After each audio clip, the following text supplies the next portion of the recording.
Chocolate किसको नहीं पसंद होता। तो दोस्तों, आपने कभी ना कभी किसी को चॉकलेट दिया होगा, माहौल चाहे कैसा भी क्यों ना हो। ये चॉकलेट ही पल भर में किसी का भी मूड बदल देता है। किसी को प्यार जताना हो या फिर कोई नाराज हो उसे मनाना हो, किसी को खुश करना हो या कोई उदास हो उसे हंसाना हो, यह चॉकलेट काम आ ही जाती है। आज के दौर में बहुत से चॉकलेट बाजार में देखने को मिलते हैं, लेकिन जब बात आती है चॉकलेट की तो हमारे दिमाग में एक ही नाम आता है और वो है डेयरी मिल्क।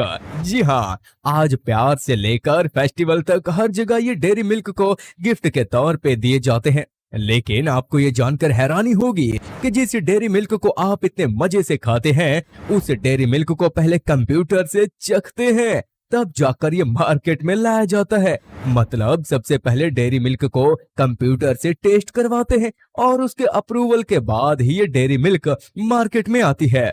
उड़ गए ना आपके होश। आपकी पसंदीदा डेयरी मिल्क के बारे में आज हम खोलेंगे कुछ अनोखे राजों को जो आपको दंग कर देने वाले हैं। इसलिए आज के इस वीडियो को अंत तक देखें और ऐसे अमेजिंग फैक्ट्स के लिए चैनल को सब्सक्राइब जरूर करें। कभी ना कभी आपने भी कैडबरी चॉकलेट जरूर खाया होगा, लेकिन क्या आपने कभी सोचा है कि ये फैक्ट्रियों में किस तरीके से कैडबरी चॉकलेट को बनाते हैं? कैडबरी चॉकलेट कोको बीन से बनाया जाता है और बता दें कि कैडबरी कोको बीन्स को अफ्रीका के घाना से मंगवाता है। फिर कोको बीन्स को कोकोबा पेड़ से प्राप्त किया जाता है। इसके लिए सबसे पहले कोकोबा पेड़ से कोको फ्रूट को निकाला जाता है और उसके बाद उसके अंदर से कोको बीन्स को निकाले जाते हैं। फिर उसको धूप में सुखाने के लिए कई दिनों तक रखा जाता है। सुखाने के बाद कोको बीन्स के छिलके निकाले जाते हैं और फिर कोको बीन्स को अलग अलग देशों में भेज दिया जाता है। अच्छी बात तो ये है कि कैडबरी कोको बीन्स को घाना की एक संस्था से खरीदती है जो घाना में लोगों के विकास का काम करते हैं। घाना से कोको को कई देशों में भेजा जाता है। फैक्ट्रियों में कोको बीन्स आने के बाद उसको रोस्ट किया जाता है। रोस्ट करने से कोको बीन्स का स्वाद और भी ज्यादा बढ़ जाता है और उसमें सुगंध भी काफी अच्छी आने लगती है। रोस्ट करने के बाद कोको को ग्राइंडर में डाल दिया जाता है और फिर उसका पाउडर बना दिया जाता है।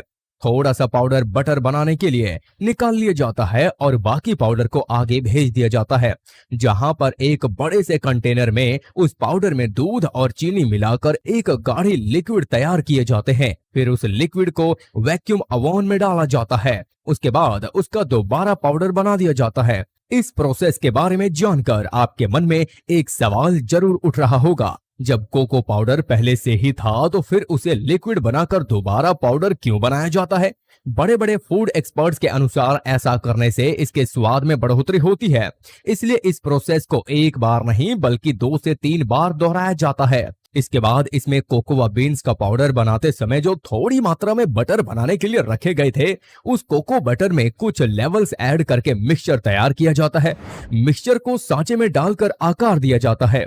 फिर सांचे को कन्वेयर बेल्ट पर रख दिया जाता है जो आगे फ्रीजर की तरह बढ़ता है। कन्वेयर बेल्ट से सांचे को हिलाते हुए फ्रीजर की तरह भेजा जाता है ताकि वो सांचे में पूरी तरह से फैल जाए, ताकि उनके बीच में जगह ना हो और बबल तैयार ना हो। उसके बाद चॉकलेट तैयार हो जाते हैं। फिर ऊपर एक तरह की पतली चॉकलेट की सीट लगाई जाती है जिससे चॉकलेट जल्दी पिघलता नहीं है।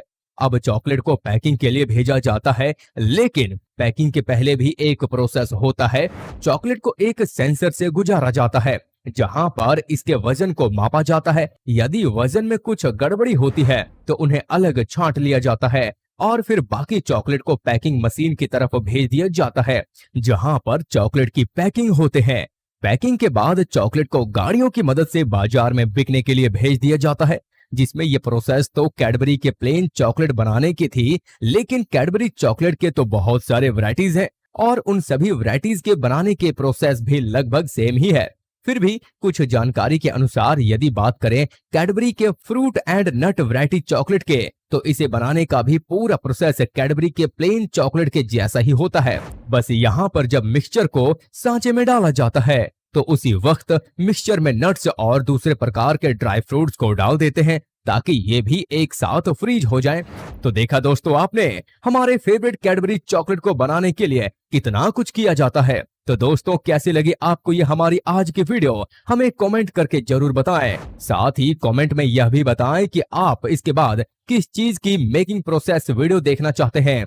और अगर आपको हमारी मेहनत पसंद आई हो तो इस वीडियो को लाइक करके हमारे चैनल को सब्सक्राइब जरूर कर लें, क्योंकि हम ऐसी इंटरेस्टिंग और नॉलेजेबल कंटेंट आप तक लाते ही रहते हैं। तो चलिए मिलते हैं किसी और इंटरेस्टिंग टॉपिक के साथ, तब तक के लिए जय हिंद।